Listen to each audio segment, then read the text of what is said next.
Hey, what's going on, John? Good to see you. It's good to see you, Drew. Good to be back from Indianapolis. Yeah. A lot of great things happened and a lot of great things about to happen next week. That is right. And we've got to cover it all here on In the Lab, presented by Xfinity. Presented by Xfinity. Did I get that right? Presented by Xfinity. It sort of sounded weird the first time I said Yeah, it. you said it right.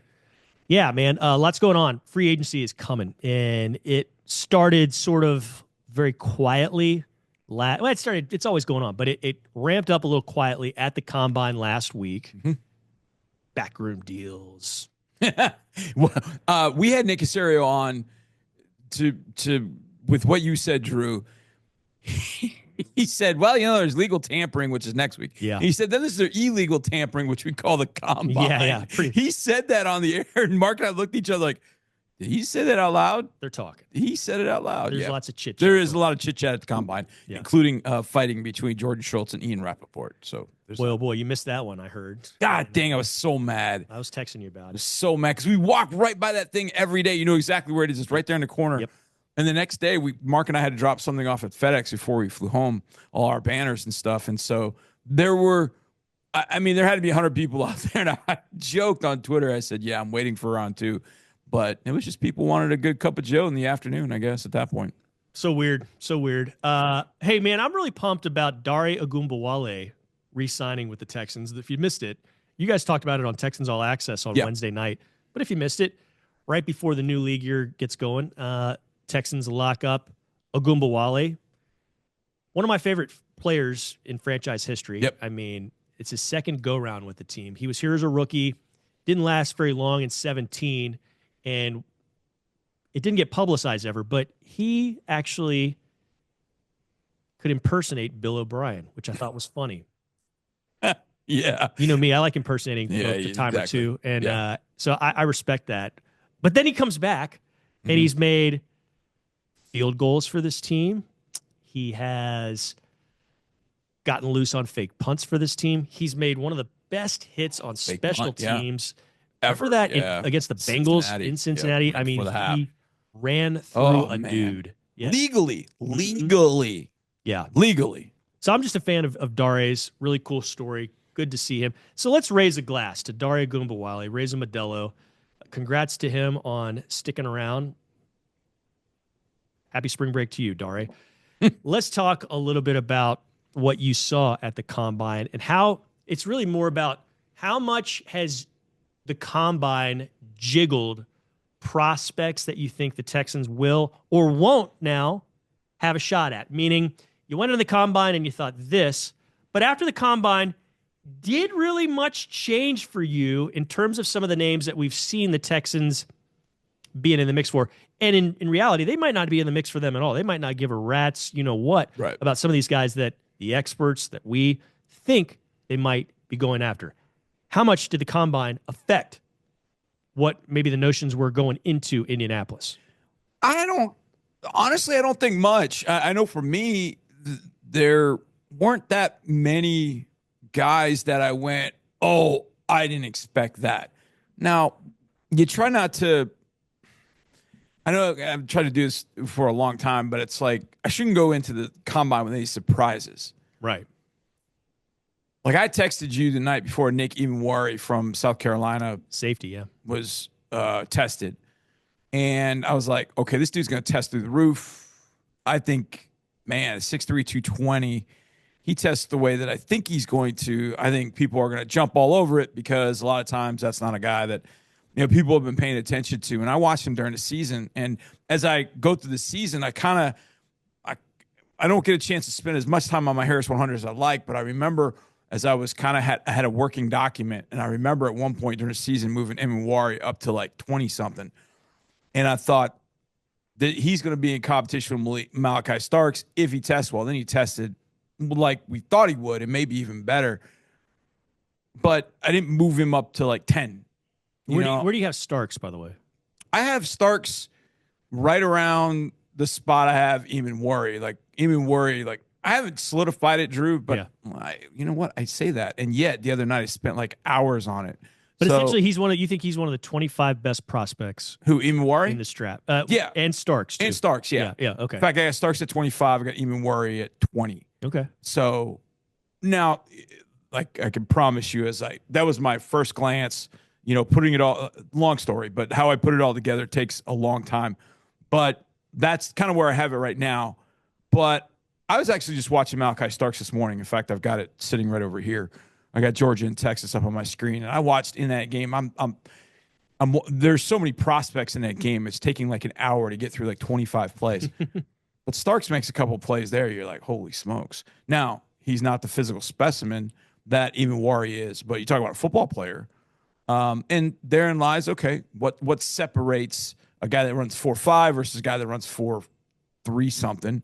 Guy Angles, that's bigger. IQ, Even Wari's faster, he's bigger. Film work. But Starks is probably a better overall player for 3 years and probably a little more trustworthy player. So it's like, how do you balance all that out? Yeah. So I think it's tough. But to your original point about combine moving guys, I don't know that kind of happens for me anymore. I kind of have guys about in those spots where I think they should be, and I feel pretty good. Now, there's some times I'm like, whoa, this testing is not what I expected. It's kind of rare.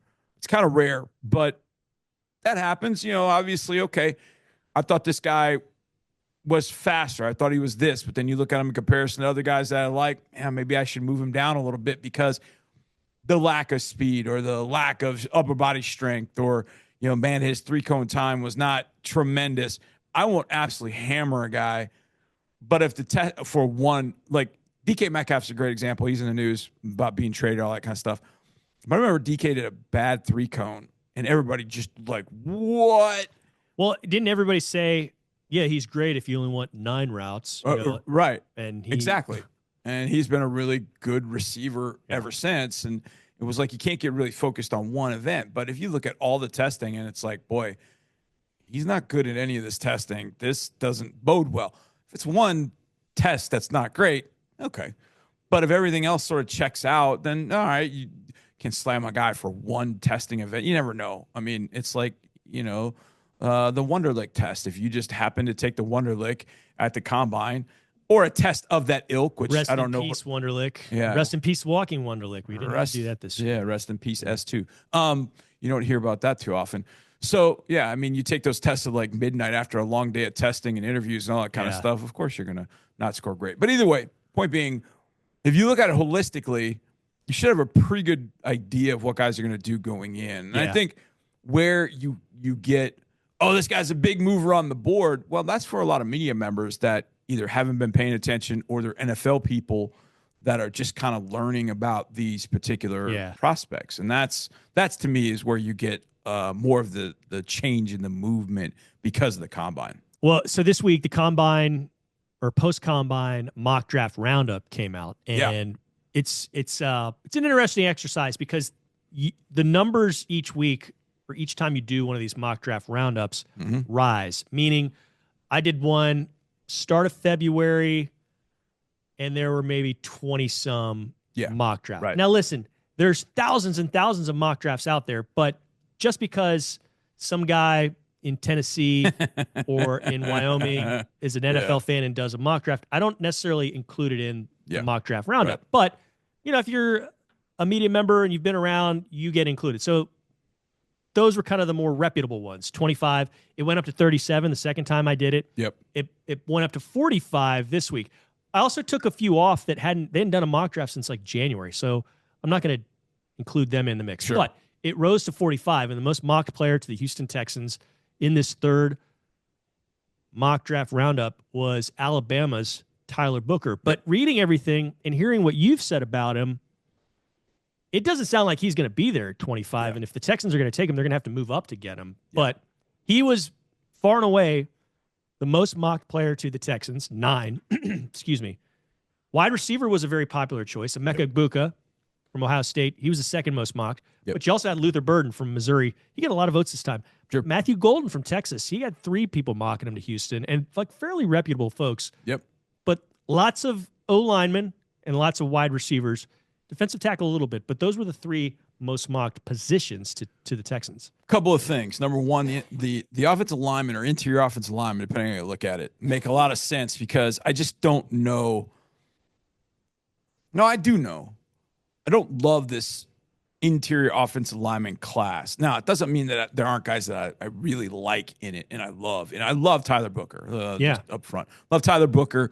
I liked Gray Zabel even before he went to the Senior Bowl. And then when he went to the Senior Bowl and performed as well as he did at guard and even center, I thought, ooh, okay. He played tackle in the Dakotas. That's right. And now he was inside there in Mobile at the Senior Bowl. Number 22 overall pick last year, Graham Barton, who went to the Buccaneers, played tackle at Duke his entire career, went to center for the Tampa Bay Buccaneers and was tremendous as a rookie. So there is precedent for doing that. And I think that might end up happening for Gray Zabel. And he would, I think, be a knockout center. And I think he'd be a really excellent guard too. So to me, that position, albeit not the sexiest of all, might be the one that makes the most sense because there's depth in the wide receiver position. There's a boatload of depth.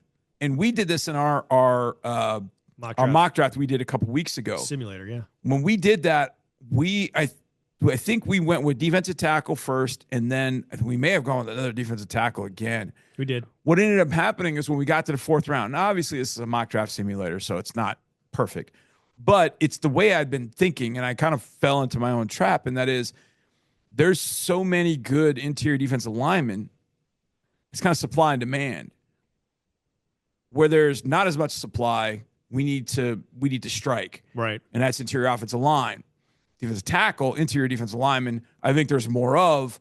We can end up getting a really good player. We could get a first, second round type player, maybe in the third round, or maybe on it to the fourth round. But some might call that strategy where if Booker's gone and you do draft an offensive lineman, an interior guy with that, they might call that overdrafting. No, not necessarily, but that's something that people might call it. Now, I'll say Booker's off the board, say Zabel's off the board. Mm-hmm. The third guy on that board is, I'm trying to think off the top of my head who that might be. I don't know. Tate Ratledge, Georgia. I'm not drafting Tate Ratledge. Like, there are only a couple of interior offensive linemen that I look at and have that philosophy about, if that makes sense. But would you draft him in the second round? The Texans are picking around 58. Ratledge? Ratledge? Probably so. Now, you got to check his injury history. So he's had an injury history. But my point in that is, when I say, and this is where I have to be careful, and I'm glad you brought that up, Drew, because when I say, draft an interior offensive lineman, I'm not saying just draft the next guy in line. Right. I'm talking about these two in particular that I want to get. Now, they might be gone by 25. And them being gone at 25, and maybe there's a run of receivers, means that the interior defensive linemen are getting pushed down. And maybe I end up getting an option at interior defensive line I didn't think I was going to get. So I've got to jump all over. Again, I try and match the value that I've placed on a particular draft prospect with where I am in the draft. And teams may not tell you that's what they're doing, but that's what they're trying to do. What they have assessed and how they've assessed a particular player, they want to match that up with where they are drafting in the draft. Now, some don't look at it that way, but I think that's what NFL teams are actually doing. And so that's what I'm trying to say is you might have 8 candidates at interior defensive line that you feel really good about at number 25. You might have 2 offensive linemen, but if those 2 offensive linemen are off the board, well, okay. Doesn't mean that, look at receiver. What has receiver got? I'm just saying that if you have an opportunity to draft a Booker and say a third or fourth rounder, Ty Hamilton from Ohio State, that might be better than drafting Kenneth Grant because, the other guys are off the 2 linemen off their board, and then settling for, a fourth round center that really is kind of a 5th, 6th round center. Right. Because there's such a dearth of those offensive linemen. I hope that makes sense. Yeah. But it kind of goes to your point. And I'm not just taking the third offensive lineman off the board. That's why I said that some people might say that's overdrafting, but that's it's overdrafting not necessarily, they can't really bottle it in that. No, but my point is I think there is this, I don't say glut. There's this group and a big group of defensive linemen that could very easily go at 25. Mm-hmm. Very easily go at 25. To me, there are realistically a couple of offensive linemen that would make sense at 25. And that I would have a similar type grade on as I would those defensive tackles. So to me, that group that I'm looking at number 25 if it includes any of those offensive linemen and those defensive linemen, to me, the offensive linemen will take precedence because I feel like with that group of 8, I can get one a little bit later, maybe in the second round, maybe in the third round, that I had graded kind of in that group, if that makes sense. But I'm not just taking the next offensive lineman because I got to have an offensive lineman. See, that's what I thought the Texans did with Dwayne Brown back in 2009. That was one of the things I thought they did with him was, well, they needed a tackle, so they just took the next tackle on the board. And I wasn't a big fan of Dwayne, and I actually had Dwayne rated as a third rounder. So that was I did what you talked about. Yeah. And so to me, it was just I missed the assessment of Dwayne. But in the end, they took a guy that they felt like was just as good as the tackles that went before, and they felt like they weren't going to be able to get a Dwayne Brown later in the draft. So we got to take him right here. So, that happens as well. And you end up missing like I did on Dwayne Brown. Thanks for bringing that up, Drew. Correct me if I'm wrong, and I'm trying to do this on the fly and not on the slide because you guys can see this if you're watching this. But this last season, so 2024, that was the first NFL season since 2007 that Dwayne Brown was not in the NFL. I believe that is correct. Yes, not in the NFL. Not I on the believe team. That's correct. Yes, not I don't think he played anywhere last year. Think about that. Yeah. George W. Bush was a president back then. Not to get political. I'm just saying span of time. Yeah. I don't know that Twitter was invented back then. Yeah. Dwayne taught me a lot. Dwayne's one of my favorites, man. I wish we get a chance to see him, but he taught me a lot of how you kind of look at drafts and go about things and studying prospects and things like that. So outstanding player. He knows that. He knows I give him big thanks for that too. True or false, John? Oh boy. The Texans will pick 25th overall. Now, some of you might be saying, "Hey, dummy, they've got the 25th overall pick." I know they do, but false. Are they going to move up? Are they going to move back? They're moving back. I think it's happening draft night. Right now, you were quick. I mean, you didn't even pause on it. You don't think they're picking at 25? Here's why. Because there's a group of similarly rated players that they can get no matter what. Bingo. So let's move back. Let's add some capital. Right? That's what you're thinking. Bingo. Yeah. I think when I look at this and I look at Booker, Zabel, now I don't think Matthew Golden's going to be there. Now I think it's going to be tough for Booker to get there, but we'll keep him in this for the time being. Luther Burden, Emeka Egbuka, and all the defensive linemen. I look at all those and I think, man, there's a possibility of 8 to 10 guys that I really like and I think could fit this organization and fit this team. So I think when Nick looks at it, like, hey, wait a second, we only have 6 picks in this draft. We might need picks later that we might be able to package to move up because there's a guy we like. We've seen him do that a lot over the years. We did that for Nico Collins, did that for John Mechie, moving up. Juice Scruggs is another guy they moved up to go get. So having that ammunition. So I could see him sitting at 25, a team at 31, Kansas City, Philadelphia, Kansas City more than likely need a tackle. Yeah. Hey, maybe there's a tackle there that they like. The Texans are like, hey, we got other guys, but hey, we'll move down 7 spots. We got 8 guys. We're going to get one of these 8 guys. How do we feel about that? Hey, let's pick up a second rounder. Let's pick up a third this year, a third next year, whatever. Additional draft capital to make a trade. So I just feel like the priorities of the team, and we've talked about them, wide receiver, interior defensive line, interior offensive line, safety potentially. Those positions kind of fit where the Texans are at 25. And I think there's going to be, all it takes is one extra player. Like Jackson Dart might end up being drafted in the first round. Well, that pushes another player down. You might have this run Jackson Dart's a quarterback. Yeah, from Ole Miss. Yeah. You might have an extra receiver that pushes another receiver down. There's a surprise pick in there that you don't expect, and then all of a sudden you're sitting there looking at, man, there's a group of about 8 players here. Can we move out of here now? It takes 2 to tango. Mm-hmm. So there's got to be a team that says, oh, we want this guy. It can't just be Nick calling around going, hey, we're shopping 25, and everybody's like, nope, we don't want to get fleeced by Nick, which has happened to teams. In that case, Nick said this to us many, many times. He said it to everybody, like, we're always ready to pick.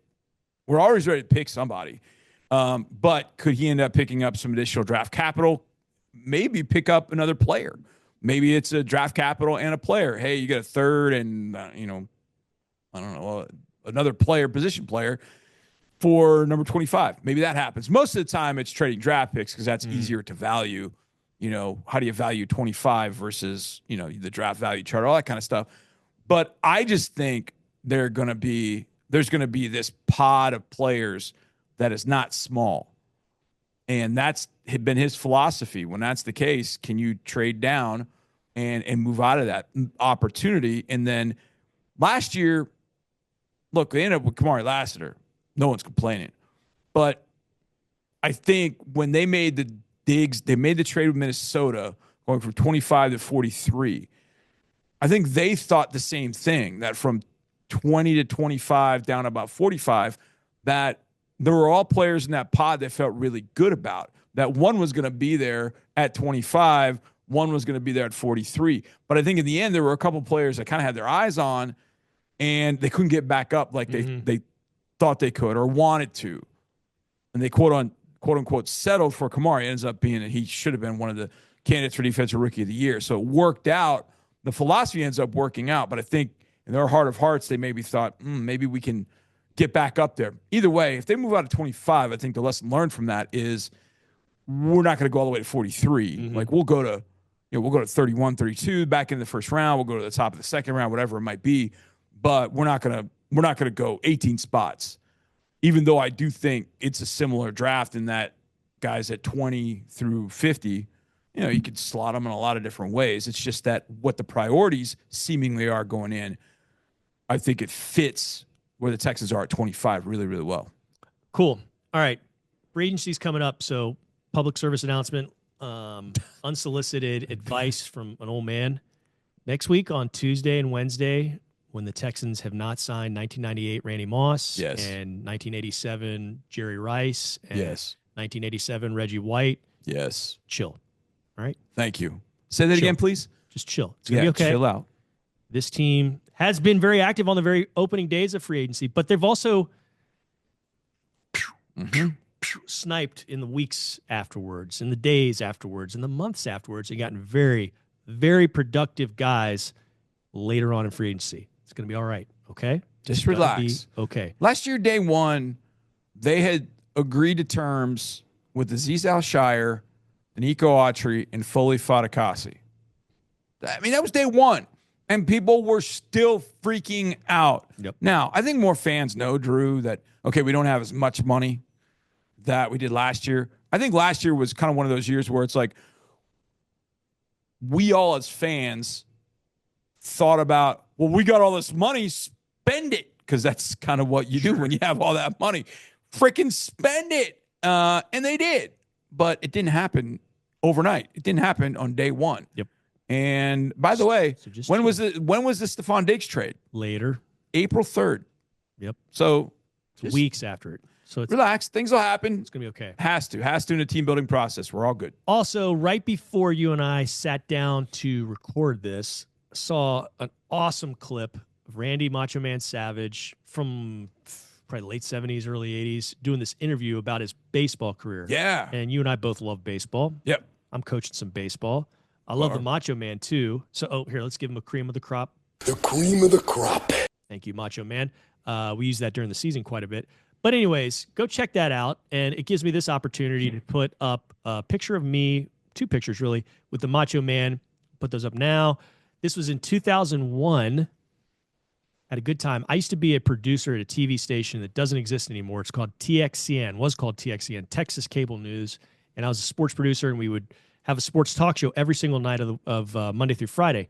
And I'd book Cowboys to come on because they were local. Yeah. We'd get Mark Vandermeer came on via satellite a couple times. He was awesome. Yeah. Young Mark Vandermeer. We had Kenny Hand was a regular on it. Of course. It was awesome. We also would just get randos. Like Kirby Puckett showed up one time, and he was great. Baseball Hall of Famer, rest in peace. But the Macho Man came on, and he was awesome. I mean, just an hour of awesomeness, and then he took this picture afterwards. The first one is of us shaking hands, but I said, Macho Man, will you put me in a headlock and like pretend he's yeah. Oh, brother, did it, and it was awesome. He was great. So, anyways, I saw that picture. I was like, man, it just warmed my heart, man. Yeah. That was really cool. So anytime I can post a picture of me with the Macho Man, Selfishly, I'm going to do it. Dude, you do it and put it in this podcast. Absolutely. Yes. All right. Well, hey, it's good being with you, John. It's great being with you, listener, viewer. It's the three of us. We can't do this without you.